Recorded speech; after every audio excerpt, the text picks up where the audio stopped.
بسم اللہ الرحمن الرحیم نحمدہ ونصلی ونسلم علی رسولہ الکریم وعلی آلہ وصحبہ اجمعین وبعد۔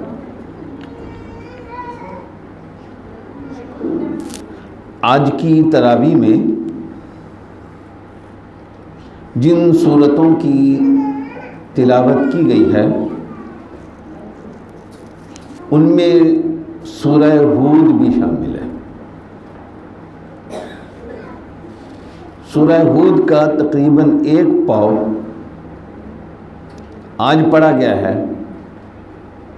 اور باقی حصہ اس کا انشاءاللہ کل کی تراویح میں پڑھا جائے گا۔ اس سورت کے بارے میں نبی کریم صلی اللہ علیہ وسلم کا ایک خاص ارشاد ہے۔ رسول اللہ صلی اللہ علیہ وسلم نے فرمایا کہ شیبتنی ہود و اخواتها، کہ سورہ ہود اور ان جیسی دوسری صورتیں انہوں نے مجھے بوڑھا کر دیا ہے، میرے بال سفید کر دیے انہوں نے۔ اس کی وجہ کیا ہے؟ اس کی وجہ یہ ہے کہ اس صورت کے اندر ایک تو پچھلی قوموں کا تذکرہ ہے اور یہ بتایا گیا ہے کہ پچھلی قوموں میں جن لوگوں نے اچھے کام کیے اور انہوں نے اپنے نبی صلی اللہ علیہ وسلم کی بات کو مانا، ان کو اس کا اچھا صلہ کیا ملا، اور جنہوں نے اپنے نبیوں کی باتوں کو نہیں مانا اور انہوں نے اچھے کام نہیں کیے، ان پر اللہ کی طرف سے پکڑ کیسے آئی، اللہ کی طرف سے گرفت کیسے آئی۔ اور اسی طریقے سے اس صورت کے اندر یہ بتایا گیا ہے کہ اس دنیا کے اندر تو سب لوگ مل جل کر رہ رہے ہیں، اکٹھے ہیں، کسی کا کوئی پتہ نہیں چلتا کہ اندر سے کون اچھا ہے اور کون اچھا نہیں ہے، لیکن قیامت کے دن انسانوں کو دو الگ الگ خانوں میں تقسیم کر دیا جائے گا، دو الگ الگ حصوں میں تقسیم کر دیا جائے گا۔ فرمایا کہ فَمِنْهُمْ شَقِيٌّ وَسَعِيدٌ، کہ دو قسم کے لوگ ہوں گے، کچھ بدبخت لوگ ہوں گے اور کچھ نیک بخت لوگ ہوں گے۔ یہ دو تقسیم ہیں، یہ تقسیم اللہ کی، یہ ایک حساس انسان کو اللہ کے خوف کی طرف متوجہ کرتی ہے اور اللہ کی خشیت کی طرف متوجہ کرتی ہے کہ جب سارے انسان دو حصوں میں تقسیم ہو رہے ہوں گے تو مجھے پتہ نہیں کہ میں کس حصے میں ہوں گا، میرا شمار نیک بختوں میں ہوگا یا میرا شمار بدبختوں میں ہوگا۔ اللہ کے نبی صلی اللہ علیہ وسلم کو اپنے بارے میں تو یہ یقین ہے کہ اللہ تعالیٰ آپ کے ساتھ اپنے کرم کا معاملہ فرمائیں گے، لیکن رسول اللہ صلی اللہ علیہ وسلم کو صرف اپنی ذات کی فکر نہیں ہے بلکہ آپ کو اپنی امت کی فکر بھی ہے۔ تو اس لیے اس صورت کا ایک اہم سبق ہمارے لیے یہ ہے کہ ہمیں اپنے اندر یہ فکر پیدا کرنی چاہیے کہ قیامت کے دن ہم خوش قسمت لوگوں میں شامل ہوں گے یا نعوذ باللہ بدقسمت لوگوں میں شامل ہوں گے۔ یہ فکر اپنے ذہن پہ سوار کرنی چاہیے۔ فکر آخرت اپنے اندر پیدا کرنی چاہیے. ہمیں دعا بھی جو سکھائی گئی ہے وہ یہ سکھائی گئی ہے کہ ربنا آتنا فی الدنیا حسنہ وفی الآخرۃ حسنہ، کہ اللہ ہماری یہ دنیا بھی اچھی کر دیجیے اور ہماری آخرت بھی اچھی کر دیجیے، دونوں ہی اچھی کر دیجیے.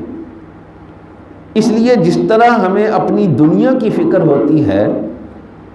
اسی طریقے سے ہمیں اپنی آخرت کی بھی فکر ہونی چاہیے. اور اس فکر کے سلسلے میں ایک اور بات ہے، اور وہ بھی اسی سورت کے آغاز میں، اسی سورت کے شروع میں کہی گئی ہے.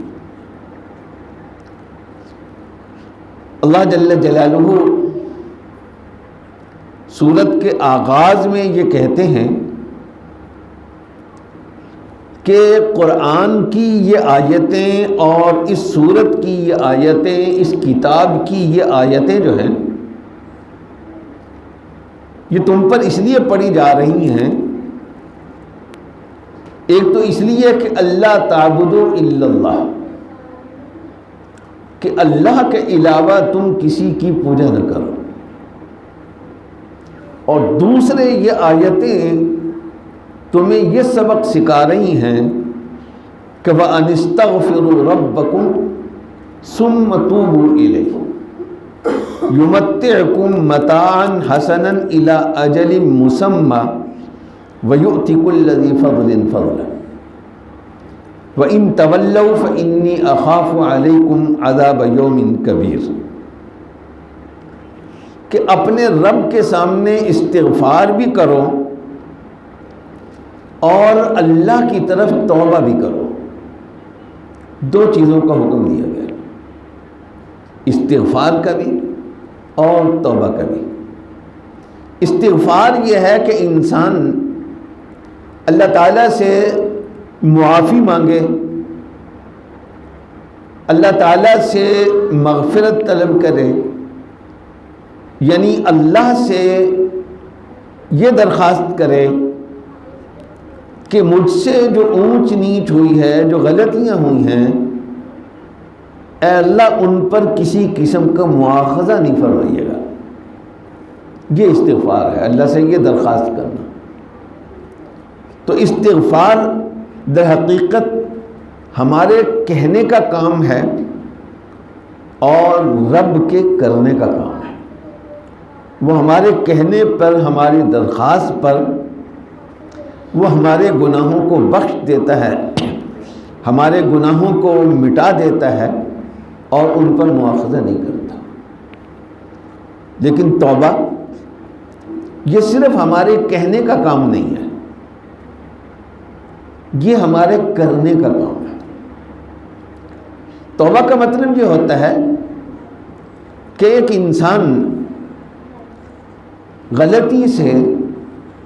غلط راستے پر چل پڑا ہے،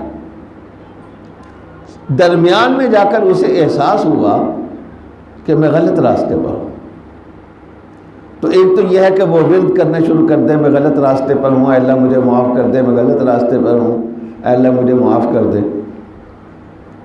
تو محض اس سے بات نہیں چلے گی.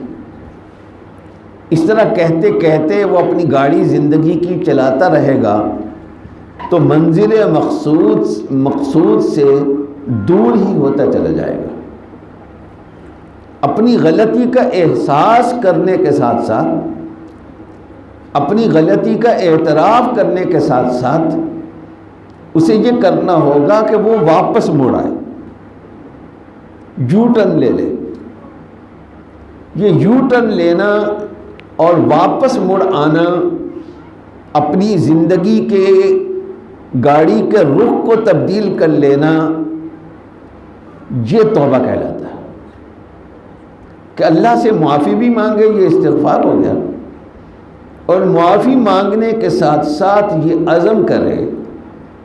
یہ پختہ ارادہ کرے کہ دوبارہ میں نے یہ کام نہیں کرنا، میں نے اپنی زندگی کو سیدھے راستے پر ڈالنا ہے. اور اللہ کا یہ وعدہ ہے کہ جو آدمی پیچھے مڑنا چاہے، دوبارہ سیدھے راستے کی طرف آنا چاہے تو یہ کوئی مشکل کام نہیں ہے۔ دیکھنے میں لگتا ہو اپنے آپ کو بدلنا تو بڑا مشکل ہے، لیکن اللہ جل جلالہ فرماتے ہیں والذین جاہدوا فینا لنہدینہم سبلنا، کہ جو پکا ارادہ کر لیتے ہیں ہمارے راستے پہ چلنے کا اور اس کے لیے کچھ نہ کچھ مشقت اٹھانے کے لیے تیار ہو جاتے ہیں، تو پھر یہ نہیں ہے کہ اس پورے پروسیجر میں بس مشقت ہی مشقت ہوگی۔ ابتدائی 1-2 قدم اٹھانے میں واقعتاً مشقت ہوگی اور اس میں تمہیں مضبوط قوت ارادی کی ضرورت ہوگی، لیکن اس کے بعد اللہ یہ فرماتے ہیں کہ ہم ایسے بندے کے ساتھ ہوتے ہیں وَإِنَّ اللَّهَ اور لَنَهْدِيَنَّهُمْ سُبُلَنَا۔ ایک دفعہ تھوڑی سی مشقت اٹھا لی، اپنی رخ کو تبدیل کرنے کا عزم مصمم کر لیا، تو اللہ جل جلالہ یہ کہتے ہیں کہ لَنَهْدِيَنَّهُمْ سُبُلَنَا، اپنے راستے پر بلکہ اپنے راستوں پر چلانا اب ہمارا کام ہو جائے گا۔ ہم سیدھے راستے پر چلنے میں اس کی مدد کریں گے، یو ٹرن لینے میں اس کی مدد کریں گے، نیا عزم اور ارادہ جو اس نے کیا ہے اسے پایہ تکمیل تک پہنچانے میں تمہاری مدد کریں گے، یہ توبہ ہے۔ تو بہرحال پہلی بات تو میں نے عرض کی کہ یہ صورت بتاتی ہے کہ آخرت میں سارے انسان 2 کیٹیگریز میں تقسیم ہو جائیں گے اور وہ بڑا خوفناک مرحلہ ہوگا۔ اس مرحلے سے پہلے 2 کام ہمیں کرنے کا کہا گیا ہے، ایک استغفار کا اور ایک توبہ کا، اور یہ فرمایا کہ تم یہ کام دونوں کر لو گے، توبہ بھی کر لو گے اور استغفار بھی کر لو گے، تو اس کے نتیجے میں بظاہر تو یہ ہونا چاہیے کہ یہ ساری پریکٹس تم کے آخرت کے لیے ہے، ساری محنت آخرت کے لیے ہے، اس لیے اس کا نتیجہ آخرت ہی میں ہمیں ملے گا، لیکن ایسا نہیں ہے۔ اللہ تعالیٰ فرماتے ہیں کہ یمتعکم متاعا حسنا الی اجل مسمى، اس دنیا کے اندر تمہارے رہنے کا جو وقت مقرر ہے، جتنی دیر تم نے اس دنیا کے اندر رہنا ہے اتنی دیر تک اللہ جل جلالہ تمہیں وہ زندگی عطا فرمائیں گے جو تمہارے لیے باعث لطف ہوگی۔ اس دنیا کے اندر بھی اللہ جل جلالہ تمہارے ساتھ بھلائی کریں گے اگر ان 2 چیزوں کو تم اپنا لو، ایک تو یہ کہ استغفار کرو اور دوسرا یہ کہ توبہ کرو، اور تیسری بات اس صورت سے ہوتا ہے وہ یہ ہے کہ اس صورت میں ایک بات ہمیں یہ کہی گئی ہے اللہ کے نبی صلی اللہ علیہ وسلم کو اور ان کے واسطے سے ہمیں کہ فَاسْتَقِمْ كَمَا أُمِرْتَ وَمَنْ تَابَ مَعَكَ، کہ اے نبی جس طرح اللہ کی طرف سے آپ کو حکم ملا ہے اس حکم کے مطابق تم ایک انتہائی معتدل اور متوازن زندگی گزار کر میرے پاس آؤ۔ زندگی میں توازن ہو، زندگی میں اعتدال ہو، یہ بھی نہیں کہ غصہ اتنا کہ بات بات پر ہر ایک پر حملہ ہو جاتا ہے، اور یہ بھی نہیں کہ ٹھنڈا اتنا کہ جہاں غصے کی ضرورت ہے وہاں بھی غصہ نہیں آتا، کنجوس اتنا کہ ایک پیسہ خرچ کرنے کے لیے تیار نہیں، یا سخی اتنا کہ جو کچھ ہے وہ سب کچھ یکدم لٹا دیا، بس بے فکری کے انداز میں سارا ختم کر دیا۔ تو یہ متضاد جو کیفیتیں ہیں ان کیفیات کے بالکل درمیان میں رہنا اور توازن کی زندگی اختیار کرنا یہ بڑا مشکل کام ہے۔ یہ پل صراط جو ہے وہ در حقیقت ہمارے اسی توازن کا امتحان ہوگا۔ اتنے باریک راستے سے وہ آدمی گزر سکے گا جس کو توازن برقرار رکھنے کی مشق ہوگی۔ یہ جسمانی توازن نہیں ہے جیسے لوگ رسے پر چلتے ہیں، کیا ہوتا ہے ان کے پاس جو باریک رسے پر چل کر پتہ نہیں کہاں سے کہاں پہنچ جاتے ہیں، بس ان کے پاس اپنے جسم کا بیلنس برقرار رکھنے کا ایک اس کی پریکٹس ہونے ہوتی ہے۔ اسی طریقے سے جس نے شریعت پر عمل کیا ہوگا اور اعتدال اور توازن والی زندگی جس نے گزاری ہوگی تو اللہ جل جلالہ پل صراط سے گزرنا اس کا آسان کر دیں گے۔ اور پل صراط سے صحیح سالم گزرنے کا مطلب یہ ہے کہ اس کے لیے پھر جنت کے دروازے کھلے ہیں۔ اللہ جل جلالہ عمل کرنے کی توفیق عطا فرمائے۔